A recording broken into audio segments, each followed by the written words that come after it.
اعوذ باللہ من الشیطان الرجیم بسم اللہ الرحمن الرحیم۔ ناظرین السلام علیکم ورحمۃ اللہ۔ آج ہمارا موضوع ہے ہمارے پیارے نبی جناب رسول اللہ صلی اللہ علیہ وآلہ وسلم کیسے تھے۔ حضرت انس رضی اللہ عنہ بیان فرماتے ہیں کہ نبی اکرم صلی اللہ علیہ وآلہ وسلم نہ تو فاش گو، نہ ہی لعنت کرنے والے اور نہ ہی گالی دینے والے تھے۔ غصے کے وقت آپ صلی اللہ علیہ وآلہ وسلم صرف اتنا فرماتے، ایسا کیا ہو گیا اس کی پیشانی خاک آلود ہو۔ ناظرین، روایت میں آتا ہے جب آپ کسی سے ناراض ہوتے تو منہ پھیر لیتے۔ مثال کے طور پر آج ابو ہریرہ سے آپ ناراض ہیں تو جب ابو ہریرہ آپ صلی اللہ علیہ وآلہ وسلم کے پاس سے گزرتے تو منہ پھیر لیتے، معلوم ہوتا کہ آج اللہ کے رسول ابو ہریرہ رضی اللہ عنہ سے ناراض ہیں۔ یہ عمل تھوڑی دیر کے لیے ہی کرتے، صرف سانس دلانے کے لیے ہوتا، اپنی کسی وجہ سے نہ ہوتا۔ حضرت انس بن مالک رضی اللہ عنہ فرماتے ہیں کہ میں نے نبی کریم صلی اللہ علیہ وآلہ وسلم کی 10 سال خدمت میں رہا، کبھی آپ صلی اللہ علیہ وآلہ وسلم نے نہیں کہا کہ فلاں کام تم نے کیوں نہیں کیا یا کیوں کیا۔ ناظرین گرامی، نبی کریم صلی اللہ علیہ وآلہ وسلم کا صحابہ کے ساتھ ایسا اخلاق تھا، ہر یہی سمجھتا تھا کہ نبی کریم صلی اللہ علیہ وآلہ وسلم مجھ سے زیادہ محبت کرتے ہیں۔ حضرت عائشہ رضی اللہ عنہا فرماتی ہیں جب نبی کریم صلی اللہ علیہ وآلہ وسلم گفتگو کرتے اتنا ٹھہر ٹھہر کے کرتے، تمام الفاظ گنے بھی جا سکتے تھے۔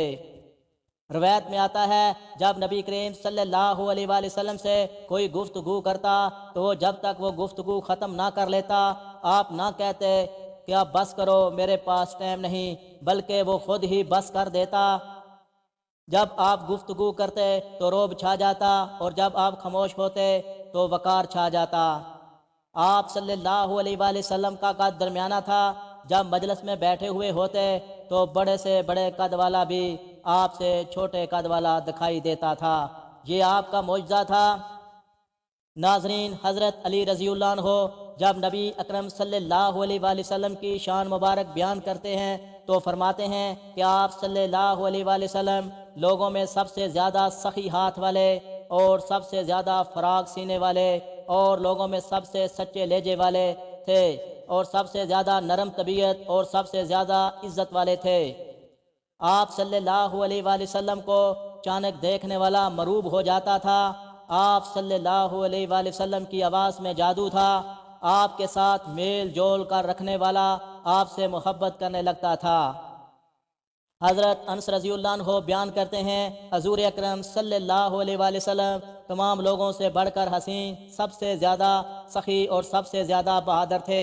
ایک رات اہل مدینہ کو خطرہ محسوس ہوا اور لوگ خطرناک آواز کی طرف دوڑے تو انہیں نبی اکرم صلی اللہ علیہ وآلہ وسلم راستے میں واپس آتے ہوئے ملے، جو تمام لوگوں سے پہلے واز کی جگہ جا پہنچے تھے۔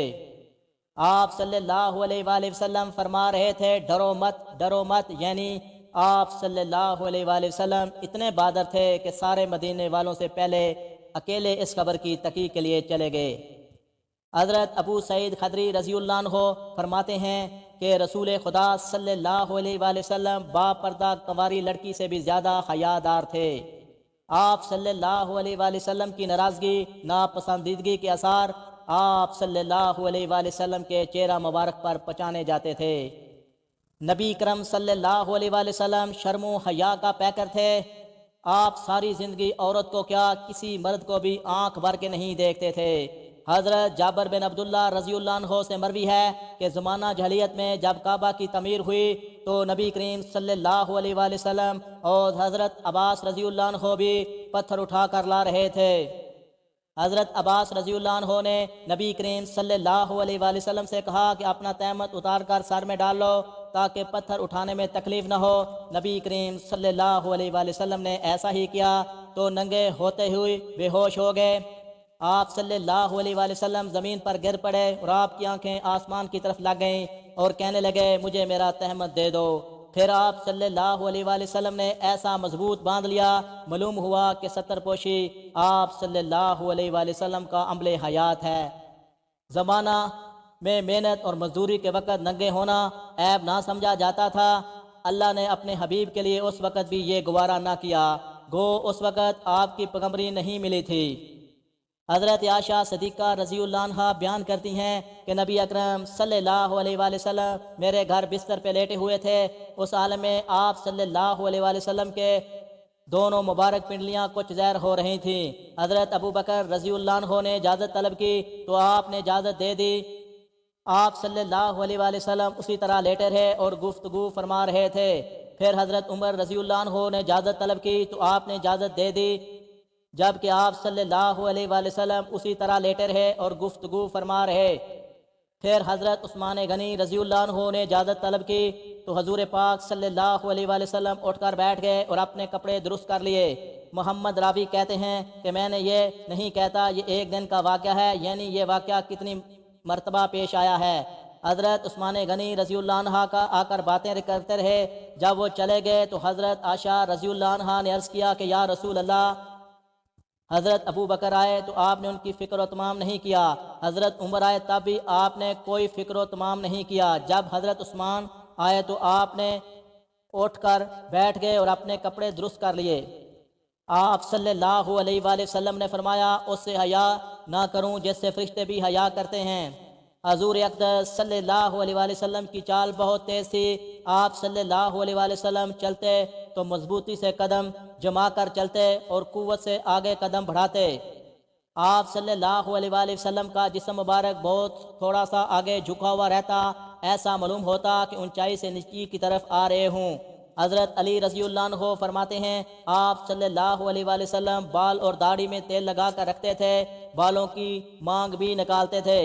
لباس کے بارے میں حضور پاک صلی اللہ علیہ وآلہ وسلم کی سنت یہ تھی کہ آپ کسی خاص وضو قطع کے کپڑے کے پابند نہ تھے، بلکہ ہر وہ کپڑا جو سطر کو پوری طرح ڈھانپ سکے آپ صلی اللہ علیہ وآلہ وسلم نے استعمال فرمایا ہے۔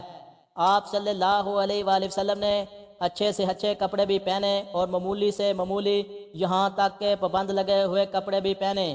رسول خدا صلی اللہ علیہ وآلہ وسلم کو سلام کرنے کی عادت بہت پسند تھی۔ آپ صلی اللہ علیہ وآلہ وسلم سلام میں پہل کرتے تھے۔ ناظرین، حضرت ام معبد رضی اللہ عنہ فرماتی ہیں کہ رسول اللہ صلی اللہ علیہ وآلہ وسلم کا رنگ نوخیز کلیوں کی طرح چمکتا تھا۔ نہ آپ ایسے موٹے تھے کہ نظروں میں کھٹکیں اور نہ ہی ایسے کمزور تھے کہ بے روب ہو جائیں۔ آپ صلی اللہ علیہ وآلہ وسلم نے فرمایا 3 باتیں جس کسی میں جمع ہو گئیں سمجھ لو کہ اس میں ایمان جمع ہو گیا۔ نمبر 1، اپنے نفس کے ساتھ انصاف کرنا، گناہوں سے بچنا اور نیکی کرنا۔ نمبر 2، ہر جانے اور انجانے کو سلام کرنا یعنی سلام کو پہنانا۔ نمبر 3، تنگی یعنی غریبی میں بھی خدا کے نام پہ خرچ کرنا۔ اللہ پاک ہمیں حضور پاک صلی اللہ علیہ وآلہ وسلم کی سنتوں پر عمل کرنے کی توفیق عطا فرمائے، آمین ثم آمین۔